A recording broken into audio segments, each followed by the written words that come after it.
So with Bricklink Designer Program Series 8, it is bringing a new LEGO Castle medieval set. Now, in this video, I want to discuss all of the things regarding the set itself, as well as a deep dive into the overall build, any lore and Easter eggs that we come across, as well as what it means for the future of LEGO Castle themes, because it does point to what LEGO is going to be and not going to be doing in the foreseeable future, and just give an overall deep dive into the set so that you know what you're going to be getting if you plan to purchase this on June 9th. So like I said, this guy is, I believe, Brickin' Awesome Movies. Bricklink actually had him do one of these for each of the 5 sets that is going to be coming out, which is pretty awesome. It's very good fidelity of the video itself, as well as just, it's nice to finally get a very good idea of what it actually looks in real life. So obviously, like I said, it's going to be in stop motion. Pretty cool. He's got some old castles in the back. You got the front door here. And I believe in the previous iteration of this set, before it went through the revisions, the door actually did not open and close. Don't hold me to it, but I'm fairly certain that was one of the caveats to the set. It's nice to see some banners here for the Serpent Knights, because again, this is a Serpent Knight castle from that new Horse Knight castle set. It's one of those factions where we have only gotten one minifigure of it, and we don't know a whole lot about them other than they're kind of what the wolf pack was to the lion and black falcons. The serpent is to the horse knights and the griffins, kind of, for lack of a better term. But as you can see, we obviously have a lot of nice sand blowing up around the castle itself, giving that idea of it's out in the desert, it's in a desert biome. You got a lot of sticky and dead type of foliage, and you obviously have some lime greens up here as well. A very nice change of pace from the typical gray castles we've gotten in the past, where it's obviously you got a lot of gray and rock work around the base plate, thinking about Lionel's Castle and the Black Falcon Fortress, and then a lot of vibrant greens and color. This one goes in the complete opposite direction and gives you a desert biome, which I really appreciate, because we've gotten the basically overdone forest biome with the Forestman Stronghold. We got the Wolfpack Outlaw Forest Den. We've gotten Lionel's Castle. We got the Black Falcon Fortress from Series 1 or 2. That was at least set in the winter, but now we've gotten one set in the desert, which is really cool. It'd be nice to see one set around the oceans, kind of, with a lot of seaweed type of stuff that maybe would fit along with the krakens. But it's cool to see, again, like I said, you get a nice deserty biome, and obviously some very unique architecture here for the set itself. Some cool chains holding up the banners for the front door, and even the torches themselves. Very unique designs that we really haven't seen on a castle set. Obviously this is from a certain time in medieval era. I'm not quite sure what this architectural style would be, with the wooden braces that are holding up the towers themselves and stuff like that. But like I said, it's pretty cool to see something very unique. And it looks like you have the right through the front door, you have the fountain. And again, this set can actually fold up and unfold, much like the Lionel's Castle does. So there's some displayability in this set when you get it, as far as the ability of how you want to display it. And then through that front door, it looks like we have a set of stairs go up to the bounty board. And it looks like the bounty board has forestmen kind of Easter egg for 20,000 to forestmen, because you can definitely tell by the torsos and that hat. Typical forestman minifigure. It looks like this is a Lion Knight logo, so that is obviously for a Lion Knight. That is 7,500, and I could only assume that is a Black Falcon logo, so $5,000 for a Black Falcon. So we haven't done away yet with those classic factions. They are still popping up here and there in some new castle lore. So it's nice to see that it's not just right into the new factions of the griffins and krakens, that we still are holding on to those old classic factions. You obviously have this guy here with the katanas. Nice little kitchen area. Purple carrots, I guess. I don't know what that's about, but it looks like we get a peasant torso. That peasant torso from the Horse Knight Castle. It's nice to see that. Okay, so it looks like out the kitchen window you can dump the basically stuff that you're not going to need. Really cool there that he actually put in to the design the discoloration on the castle, where it's running down the wall and it's making it green and slimy, I guess, like trash. But again, a lot of sticky and woody type vegetation growing up alongside the castle itself, and a nice palm tree over here. Looks like we have a pigeon. Nice little balcony up here for basically maybe a King's Tower or the captain of the Bounty Hunter Guild themselves, and a nice little vulture brick built here. We have a chain on the wall right here. I'm guessing that's to pull the wall out. A nice looking ballista. Really good design as far as the wall. It looks like you can walk from here and get over to there, which I really appreciate. Those of you who know me, you know that I love accessibility in a Lego set where a minifigure can, in theory, get to all the different parts of the set, even if it can't, like, make it through a certain doorway, like by walking, it can still, like, in theory, get to where it needs to get, like up to the bell tower and all that sort of thing. But it's cool to see a bell tower, and like I said, very unique architecture. Really like the look of it all, because we've gotten a lot of thatched roofs lately, but this is obviously quite different. And if you like thatched roofs, you can probably change it if you want. Looks like we have a typical like barracks here with bunk beds, some food, some swords, here, spearmen, and it looks like this is more of a captain's quarters with a nicer bed and his little quarters up here. It looks like we have the Griffin Knights. See, I love the look of this, how you can like walk around the entire top of the fortification itself, almost like Assassin's Creed, like where you would go to the forts and you would have to jump up the walls and like clear out the top, basically walkway around the entire castle itself. So that's really cool to see that, like, we get that, because in Lion Knight's Castle, yeah, it folds up, but it doesn't have something like this. Now, he's pulling it off by making it more triangular, not so much rectangular. But I really appreciate the difference in the architecture. I just keep reiterating that. But I really appreciate it, like, that it's completely different than anything we've seen thus far from a Lego Castle set. Using these 2x cheese slope things, as well as just the wood braces all around it, and even the little hints of the sand and dirt that is in the biome that it's in, as well as just the nice lime greens instead of those vibrant greens. Lime greens with the berries on it, like it's a berry bush with thorns or something, which would be growing out in the Middle East or something like that. Looks like some bowmen up there as well. Some sort of like library room or scrolls, a ladder to get up there. Okay, so it looks like we have, okay, so this is the back of that wall, because the ballista's up there. So we're looking at the back of the castle now. The front door is on the other side, and you have all the sand and dirt blowing up around it. The vulture here, the kitchen was right there through that window. And what's interesting right now that I'm seeing is the two griffins are actually, it looks like they're breaking out that king that we saw, which was a horse knight king. So that's very interesting to see that the griffins are actually aiding the horse knights, because that is the horse knight king that we saw in the horse knight castle set, and the griffins are actually breaking him out. Here's a very nice look of it.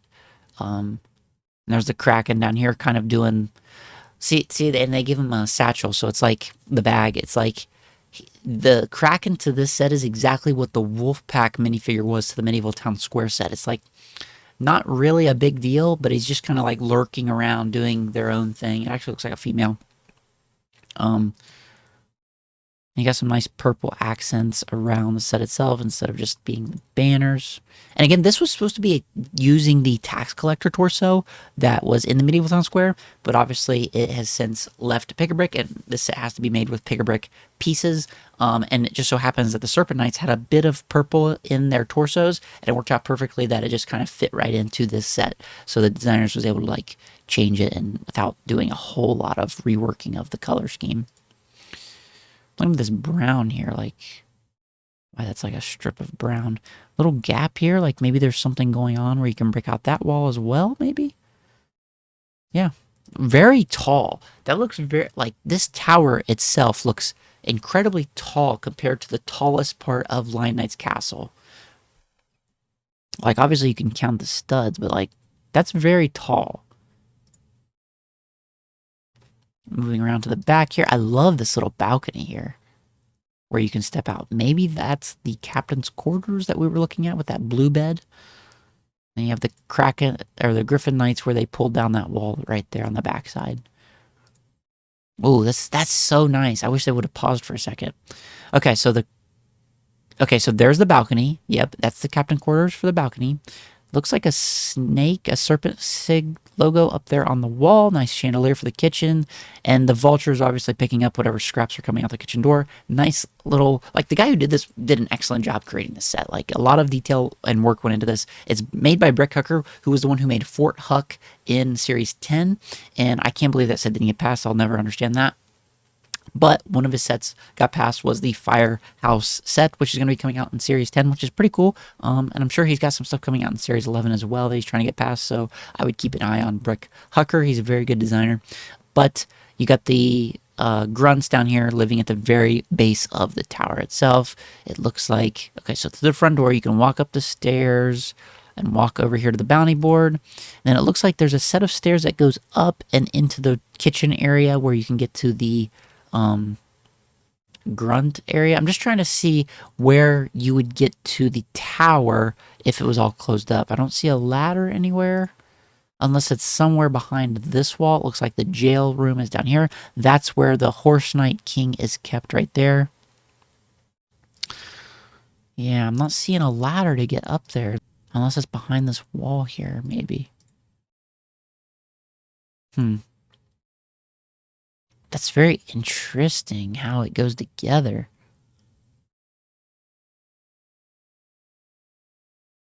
It's an excellent set. I mean, $350 coming out June 9th at 8 a.m. Pacific time. That's 9, 10, 11 Eastern for most of us.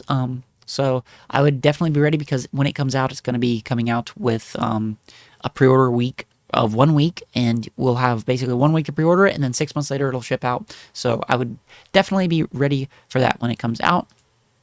But let's just look at all the story and lore of the set itself so that we can get a good idea of what's going on in it. It says, welcome to Dustmark Keep, the sun-scorched heart of the enigmatic Bounty Hunters Guild, known in many circles as the Snakes due to their dark-natured dealings. Nestled deep in the uncharted outland, far beyond the reach of civilization and the strife of warring factions, this sand-swept fortress thrives in isolation. Its remote and desolate surroundings offer unparalleled safety and secrecy, making it an ideal haven for the Guild's operations. The Keep's legendary bounty board is its lifeblood, displaying an array of lucrative contracts, high-paying public bounties via attention alongside clandestine commissions from rival factions eager to cloak their hands in the shadows of plausible deniability. So it sounds like actually factions are giving the Snake Knights bounties on other factions. And we know by the video that the Griffins and Horse Knights are allies because he's breaking out the king. So that means either the Wolf Pack, which I don't see happening, the Lion Knights, the Black Falcons, or the Forest Men, which I also don't see happening, are at war with the Griffins and Krakens, and someone put a bounty out on the king of the Horse Knights. And again, this is just loose because it's just basically the lore that we're trying to come up with and the story that we're given. Because obviously, if LEGO's allowing this set to be made, that means they probably don't have a pinnacle set for the Serpent Knights down the pipeline because it would be a portfolio conflict of interest. So that means this is like the best set we're going to be getting for the Serpent Knights. If you're a fan of them, I would highly encourage you to look into the set and be ready for it come June 9th. But like I said, it sounds like the Black Falcons or the Lion Knights gave a bounty for the Horse Knight King, and the Serpents basically go out and fulfill the bounty. So the factions can basically give bounties and be like, hey, I wasn't the one that gave that bounty. And basically still do backdoor dealings and stuff like that. That's kind of what the gist of this set is going for. It says, renowned for their unparalleled precision and efficiency, the guild commands a reputation and fees worthy of their elite status. Their success is reflected in Dustmark Keep itself, a fortress that thrives against the odds in the desolate wilderness, a testament to the guild's unwavering prowess and resourcefulness. This wealth sustains not only their operations, but also their fierce independence. The Bounty Hunters Guild owes an allegiance only to themselves in the glint of coin. No faction, no ruler, and no law lies beyond their reach. Their members are masters of their craft, elite warriors, assassins, saboteurs, smugglers, bound by a code of professionalism that ensures direction and ruthlessness in equal measure. The key guild members are the leader, a man of sharp intellect and deep experience. He is the kingdom's best kept secret. While the nobility would never claim his acquaintance, they rely on him as the invisible bridge to the guild's clandestine services. So I'm guessing that guy that lives up in that top tower bunk room with that blue bed, he is like who's going to these other factions like the Black Falcons and the Lion Knights and getting the bounties and then taking them back, putting them on the board, and then all the other guys are like basically taking the bounties and going and doing what they do. The negotiator. She extracts maximum value for the guild's services and ensures every contract is settled in full. Huh. So you have the kitchen lady and the one with the book in that other tower. So I don't know which one is the negotiator. The jailer, when a contract calls for a cage, he takes command. He oversees all who are kept in shackles. So the jailer is probably that guy that's in the basement with a spear. You have the clerk. The library is her domain. She archives the records, inks new contracts, and illustrates the bounties posters. So that is probably the one that we saw up in that upper room with the book itself. Madam of the Keep, possessed of calm, grace, and lethal force, she ensures order and sanctity in a world of dust and chaos. So are there 3 female characters that I didn't see? The castle is brought to life with a total of 20 minifigures, 3 horses, a rat, a vulture, and of course a snake. And I also saw that pigeon in that up on that top tower as well. Says some special features are display and play in open or closed formats, ring the warning bell using a special lever, free prisoners by tearing off the jail's breakaway wall, transport captives in the prisoner wagon, and open grand entrance doors leading to the central courtyard, and aim the ballista and prepare to unleash its devastating firepower. Now, just looking at this set itself in a close-up form, I mean, it's pretty straightforward. You obviously have a carriage as well, which is nice to see, nice little carriage. Then you have that lady. Just the amount of serpent knights are unbelievable. And here it is in that like wall format, which being able to display this on a shelf like it's the front of a castle wall is really cool to me. And even the way, like, I don't know, just the sand and dirt is like basically moved up the castle walls over time because it's just blown up against it is like a testament to this creator's ability to like just know architecture and know how to stylize sets, because like that's a realistic form, that a realistic thing that a lot of people would probably miss. Kind of like Lion Knight's Castle, where the rock work is built onto the castle itself. It takes a lot of like ingenuity to think that up and like come up with the sloping and how the sand would blow up around the corners and stuff like that. I really appreciate that. Actually, it looks like you get another a horse knight over there as well. And here's the interior. Again, I believe there's a wall behind this, and perhaps that is how you get up to this upper area, because there's ladders everywhere. I would find it hard to believe that he wouldn't make a way to get up there from the very bottom. So, because you can get to this area right here through these stairs.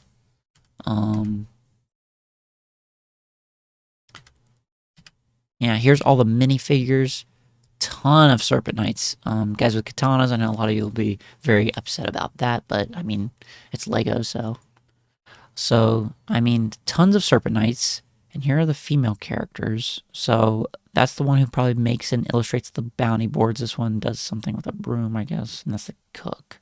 And then you have 2 horse knights, 2 griffins, and a kraken, and the jailer who's riding. So he's the one that's doing the carriage. And some really cool horses with really cool looking saddlebag designs here, because we don't get saddled anymore. I mean, I really like it. I really appreciate it. I love the amount of minifigures that we get in this set. I mean, you're getting literally at least one of each of the new castle minifigures factions, which is amazing to see, with teases of the old castle factions. And obviously you can do whatever you want with this set. You can add your Lion Knights, you can add all kinds of different things to the set. Here it is in person. I don't know what he's on the thing for, but yeah, looks like comes to 18.8 inches and 20.9 inches wide when closed. I mean, 18.8 inches, that's pretty tall with the flag, though. You can obviously take the flag off and it not be bad, but yeah, pretty cool to see Dustmark Keep, that is Dustmark Keep coming in Bricklink Designer Program Series 8, going to be releasing on June 9th for $350. Let me know if you are going to be picking this set up, if you're on the fence about it, if you are trying to decide. And for those of you who are trying to decide, again, remember, it's only available for a week, so there's a serious case of FOMO. 6 months later when it ships out, kind of they've moved it up to like 4 to 5 months now, so they're getting a little quicker on the turnaround time, because again, Lego has to then, once they see how many they've sold, make the box arts, make the directions online in a format where we can scroll through them on an iPad or whatever, as well as just be able to source all the pieces, get them all ready to ship out. That's about 4 to 5 months, and then they are going to be shipping those out. They'll charge your card the week that you pre-order it, but then like a week later, they'll give you that money back, and you will have the lead up until they send the sets out to be able to cancel it if your funds get all messed up, if you second guess yourself, and whatnot. So you have time to cancel the order, a long time to cancel the order. So I would recommend, if you're on the fence about it and you have the funds and there's no problem, order it and then cancel it later if you don't want it. But again, like I always say with these sets, they always go for more on the aftermarket the day that they release, because it's past the point of being able to even acquire them. Each of us are only allowed to get 2. Like they'll literally, this is going for $350. The day it releases, will be probably going for $420 on eBay, and with sales. That's not just asking for $420. No, it'll be selling for $420 on Facebook Marketplace and stuff like that. So that's gonna do it for today. I'm gonna get on out of here. So I will see you in the next video.